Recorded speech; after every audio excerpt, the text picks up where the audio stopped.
After a year of concern and confusion on a mandate by the governor of Minnesota for 50-foot buffer strips on many bodies of water in the state, there are some positive developments.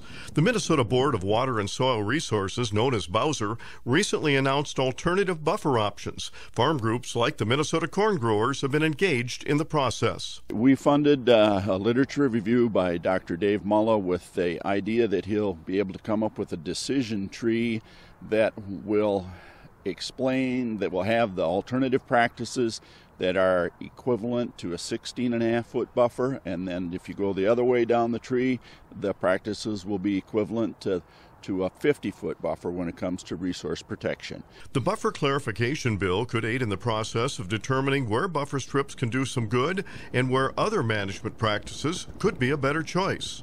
Minnesota has a long history of resource conservation, and Minnesota corn wants to be at the forefront of that. We want clean water. We want good conservation practices on the land. It's just going to take some time and some effort to get this all put together.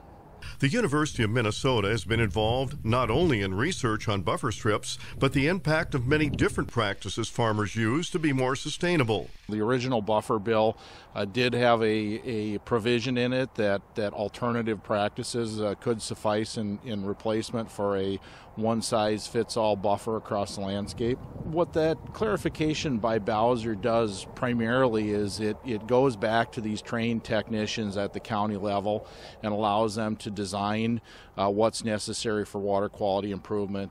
What began as an executive order from the governor of Minnesota mandating 50-foot buffer strips on all waterways has turned into a debate on what practices farmers are or aren't using to preserve the soil. We're finding that many of the practices that do even more than buffer strips, called alternative practices, are doing a very good job in preserving the water and the environment. This is Lynn Ketelsen reporting.